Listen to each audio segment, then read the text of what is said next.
Panchayati Raj commissioner గారికి కూడా, additional joint secretary వారికి కూడా ఒకటే చెప్పాను. నా పిఎస్ మసూదన్ గారికి కూడా ఒకటే చెప్పాను. మీరు ఈ రోడ్డు వేసే లోపు ముందు కనీసం ఈ రోడ్డుని రోడ్ రోలర్లు పెట్టి కొంచెం శుభ్రంగా నడిచేలా చేయమని కోరుకుంటున్నా. నేను అది ఆదేశించాను. ఎందుకంటే టెండర్ కాల్ ఫర్ చేసి రోడ్డు వేయడానికి కొన్ని నెలల సమయం తీసుకుంటుంది కాబట్టి ఈ లోపునే మీరు అవసరమైతే మీరు కొంత మనరేగా నిధుల్ని మళ్ళీ దానికై వెచ్చించి కనీసం మెయిన్ రోడ్డు వచ్చేలా 9 కిలోమీటర్ల బీటీ రోడ్ వచ్చే లోపు మట్టి రోడ్డుని బలమైన మట్టి రోడ్డు వేయమని చెప్తా ఉన్నాను. ఇది ఇంకా ఈరోజు తుఫాన్ అయితే ఉంది కానీ రోజు ఇప్పుడు శీతాకాలం కాబట్టి అందుకని రోడ్డు వేయమని మరి చెప్పాను. దాన్ని కూడా నేనే దగ్గరుండి ఉప ముఖ్యమంత్రి పేషి నుంచి నేనే దీన్ని పర్యవేక్షిస్తాను.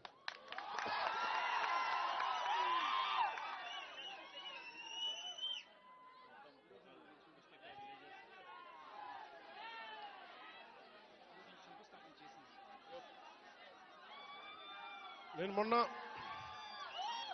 కొంచెం కూర్చోవాలి మీరందరూ అక్కడ.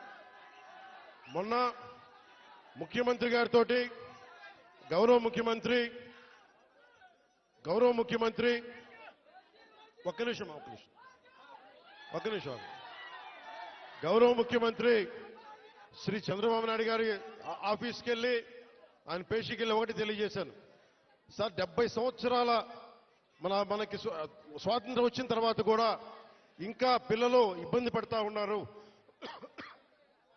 మన్యం ప్రాంతంలో రోడ్లు లేవు. ఎట్లయినా మీరు అంటే నిధుల కొరత ఉన్నప్పటికీ గత ప్రభుత్వం డబ్బులు సంపూర్ణంగా ఊడ్చేసింది. మీకు మద్యం మీద ధర పెంచి దాని మీద కూడా డబ్బులు చేసుకున్నారు. 25,000 కోట్లు భవిష్యత్తులో ఇంత తాగుతారని చెప్పి దాని మీద కూడా డబ్బులు తీసుకున్నారు. దాదాపు ఎన్నో వేల దాదాపు 15,000-20,000 కోట్ల రూపాయలు అప్పులు తీసుకున్నారు. ముఖ్యంగా 3 జిల్లాలకు సంబంధించిన ఆస్తుల మీద.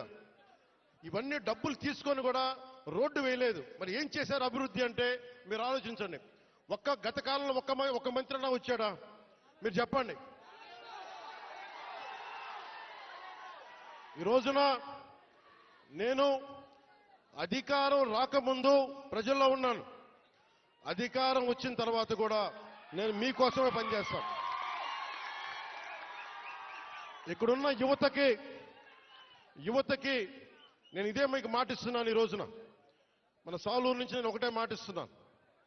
నేను మన మన్యం ప్రాంతాలు యువతకి ఉపాధి కల్పించేలాగా టూరిజం వైపు కానీ చాలా మంది ఇక్కడికి మీకు ఉపాధి అవకాశాలు కల్పించేలా నేను ఇక్కడున్న స్థానిక రాజకీయ నాయకులు, అన్ని పార్టీల రాజకీయ నాయకులతో పాటు మన గిరిజన వర్గ పెద్దలతోటి అందరితో మాట్లాడి ఒక బలమైన పరిష్కార మార్గం తీసుకుంటాం. అందుకే నేను ప్రతి 2 నెలలకు ఒకసారి 3 రోజుల పర్యటన పెట్టుకుంటాను మన జిల్లాలో.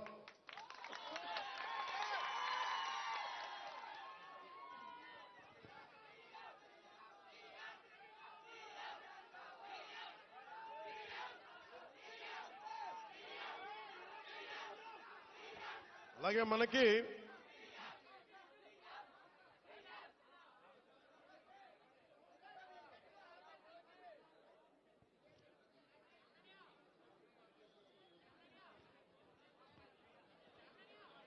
ముఖ్యమంత్రి గారికి ఒకటే చెప్పాను. దాదాపు 4,000 గిరిజన తాండాలకి రోడ్లు కావాలి.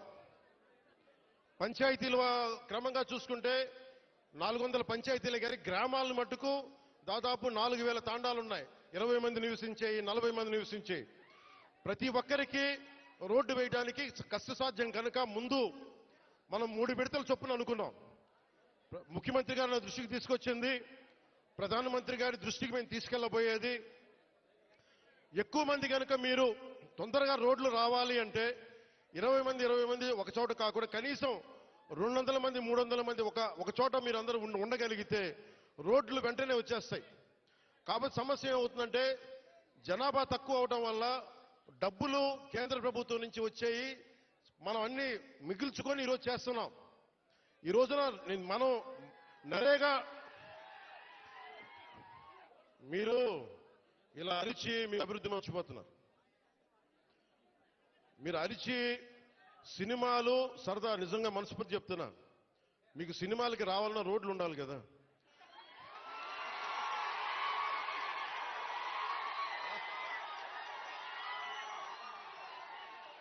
అలాగే మీరు ఉపాధి అవకాశాలు కావాలన్నా డబ్బులు ఉండాలి.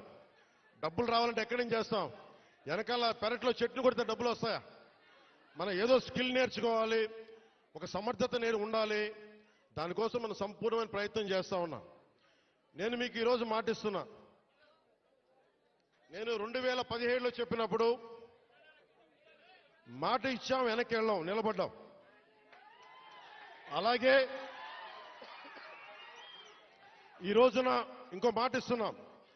గౌరవ ముఖ్యమంత్రి నారా చంద్రబాబు నాయుడు గారి తరపు నుంచి కానీ, కూటమి ప్రభుత్వం తరపు నుంచి కానీ, మన మంత్రివర్గ సహచరులు కానీ, ఎమ్మెల్యేల తరపు నుంచి నేను ఒకటే మాట ఇస్తున్నా.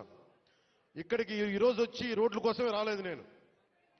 మీ కష్టాలు తెలియాలి, మీ బాధలు తెలియాలి. నేనున్నా ఈ రోజున. అలాగే యువతకి ఉపాధి అవకాశాలు కల్పించాలంటే మీకు ఎలాంటి స్కిల్ మీకు కావాలి, ఇది నేను ఒక 5 సంవత్సరాలు చెప్పట్లా. వచ్చే సంవత్సరం లోపే మీకు ఏమి చేస్తే ఇక్కడ బాగుంటుందో అనేది నేను 3 పర్యాయాలు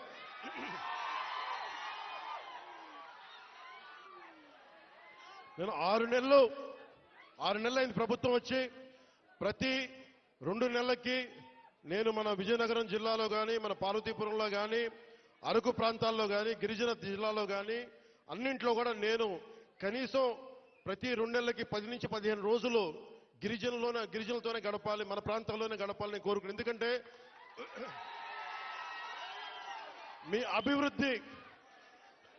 అభివృద్ధి నాకు చాలా అవసరం. మీరు ఆనందంతో ఉండాలి. 70 సంవత్సరాల తర్వాత కూడా ఇంకా మీరు మందులకి, ఇంకా మీరు రోడ్లకి, ఇంకా మీరు ఉపాధి అవకాశాలకి బాధపడుతుంటే చలించే వ్యక్తి నేనున్నాం, దానికి స్పందించే వ్యక్తి ముఖ్యమంత్రి గారు ఉన్నారు. మా ఇద్దరి బాధకి మీకు న్యాయం చేయడానికి నరేంద్ర మోదీ గారు ఉన్నారు. మేమందరం మీ ముగ్గురం మీ బాధలను అర్థం చేసుకొని, నేను వాళ్ళందరి తరపున క్షేత్రస్థాయిలో మన మంత్రివర్గ సహచరులతో, ఎమ్మెల్యేల తరపున అందరితోటి కలిసి నేను ప్రతి గ్రామం పర్యటించి కష్టాలు తెలుసుకొని, కొంతమంది పెద్దల్ని పిలిచి అవసరమైతే ఎలాంటి అభివృద్ధి ఇక్కడ అద్భుతంగా ఉంది, చూస్తూ ఉంటే చాలా అద్భుతంగా ఉంది. ఉదాహరణకి ఇలాంటి ఇల్లున్న చోట మంచి ఇల్లు చేసి,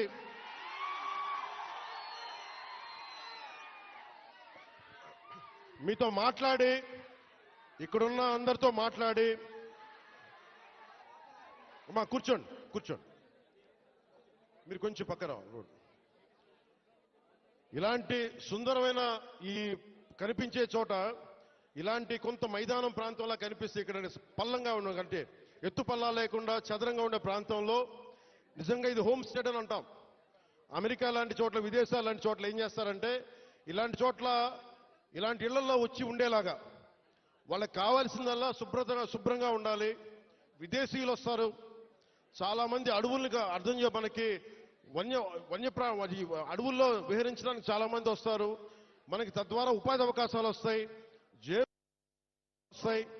మీరు కూర్చోబెట్టి ఈ మనకి పర్యావరణం కోసం పరిశోధించే శాస్త్రవేత్తలు చాలా మంది ఉన్నారు. వాళ్ళందరికీ వచ్చి ఉండాలి అంటే మీరుండే ఇళ్లలోనే. తర్వాత మనకి ప్రకృతికి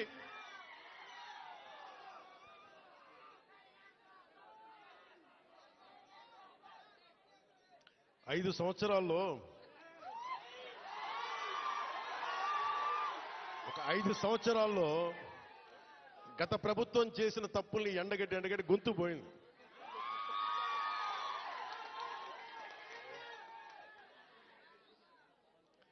ఈ రోజున నేను మీకు ఒకటే మాట ఇస్తున్నా, మీకోసం నిరంతరం పనిచేయడానికి నేను ఉన్నాం. ఈ రోజున మన బడ్జెట్ 19 పంచాయతీలకు సంబంధించి ఇలాంటి రోడ్లే దాదాపు 40 కోట్ల రూపాయలతోటి మనం శాంక్షన్ చేశాం. ఇక్కడ పాడేరు, ఇంకొంచెం రంపచోడవరం దగ్గర రోడ్లలో ఇలాంటి పంచాయతీలను పెట్టుకొని ఒక్కొక్క సంవత్సరంలో 350 కోట్ల రూపాయల చొప్పున ప్రతి గ్రామం కనెక్ట్ అయ్యేలాగా, ఇలాంటి ఇబ్బందులు లేకుండా ఒక ప్రతిపాదనలు తీసుకొచ్చాం. నాకు కావాల్సిందల్లా మీ దగ్గర నుంచి సహకారం కావాలి. మీరు సహకారం ఇస్తారని నేను మనస్ఫూర్తిగా కోరుకుంటా ఉన్నా. ఎందుకంటే మనం విజయనగరం జిల్లా చూస్తా ఉంటే, ఉమ్మడి విజయనగరం జిల్లా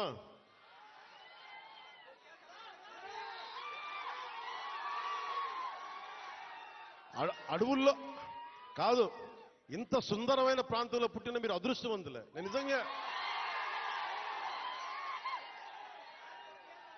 నా జీవితంలో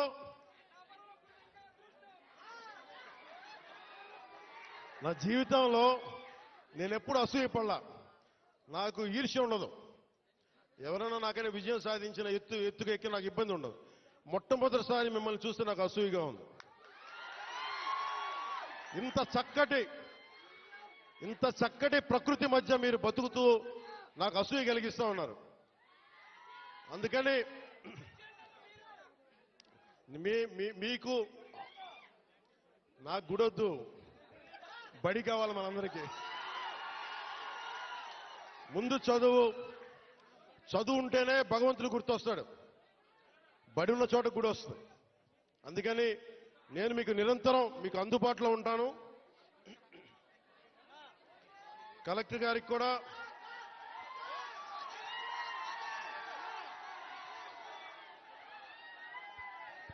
మీరు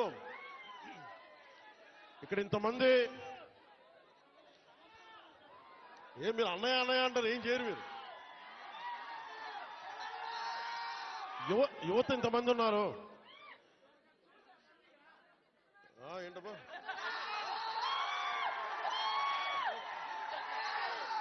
యువత ఇంతమంది ఉన్నారు. నేను కోరుకునేదల్లా మీకోసం పనిచేసేవాడు ఒకడు కావాలి. కూటమి ప్రభుత్వం మీకోసం పనిచేస్తుంది. చంద్రబాబు నాయుడు గారికి ఒకటే చెప్పాను, సార్ మనం నిలబడాలి అంటే నేను ఒకటే చెప్పాను. ఇంటెలిజెన్స్ కానీ పోలీస్ శాఖ కూడా చెప్పారు, ఈ వర్షంలో ఎందుకు సార్ మీరు ఎందుకు ఆగిపోండి అంటే నేను ఒకటే చెప్పాను, మా వాళ్ళు వర్షంలో తడుస్తున్నారు, మా వాళ్ళకి రోడ్ లేక బాధపడతా ఉన్నారు. నేను తడుస్తా, జ్వరం వచ్చినా ఎలాంటి అవాంతరాలు వచ్చినా మా వాళ్ళ పడ్డ కష్టం కంటే కూడా నేను పడే కష్టం పెద్దది కాదు. అందుకని నేను ఎందుకు ఈ మాట చెప్తున్నానంటే, మీకోసం పనిచేసే వ్యక్తుల సమూహాన్ని మీరు ఎన్నుకున్నారు. మీకోసం పనిచేసే వ్యక్తుల సమూహాన్ని మీరు ఎన్నుకున్నారు. మేమందరం ఇక్కడ ఉన్నాం. మంత్రి గారిని చూస్తా ఉన్నారు, ఎమ్మెల్యే గారిని చూస్తా ఉన్నారు, ఇక్కడున్న నాయకులందరినీ చూస్తా ఉన్నారు. మేమందరం కూడా ఎందుకున్నాం ఇక్కడంటే, మీకు 5 సంవత్సరాల కాలంలో ఏదో మాట చెప్పి వచ్చి వెళ్ళిపోవడానికి మేము లేవు. ఇక్కడ అధికారం లేనప్పుడు రోడ్ల మీద తిరిగాం, అధికారం లేనప్పుడు మన్యం ప్రాంతాల్లో తిరిగాం. నాకు బుగ్గలు నిమరటం తెలియదు, నాకు తల నిమరటం తెలియదు. నాకు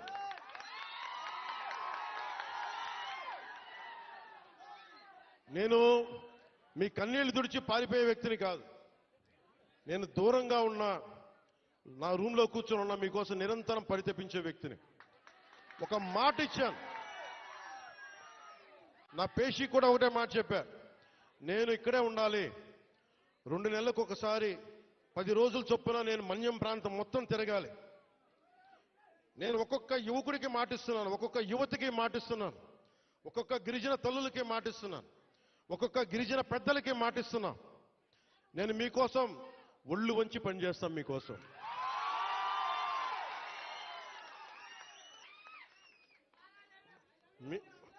ఐ లవ్ యూ టూ.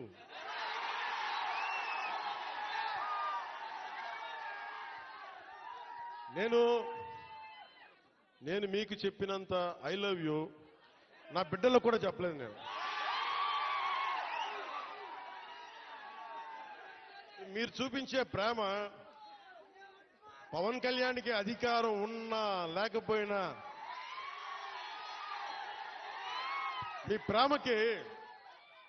మీ ప్రేమకి నేను రుణగ్రస్తుడిని. ఏం చేస్తే రుణం తీర్చుకుంటాం. అందుకనే నేను భగవంతుని ఒకటే అడిగా,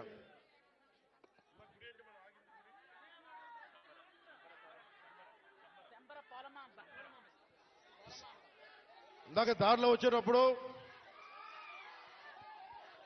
అరవనివ్వండి, మీరేం చేయకండి, అరవనివ్వండి. మామూలు దారిలో ఇందాక వస్తున్నప్పుడు కొంచెం దండం పెడతా ఆగండి. శంబర పోలమామగా తల్లిని అడిగా. శంబర పోలమామ తల్లిని ఒకటి అడిగా, తల్లి మా అడవి బిడ్డల కష్టాలను తీర్చే నాకు శక్తి నువ్వు నాకు. మా రాష్ట్రంలో డబ్బులు రావాలి,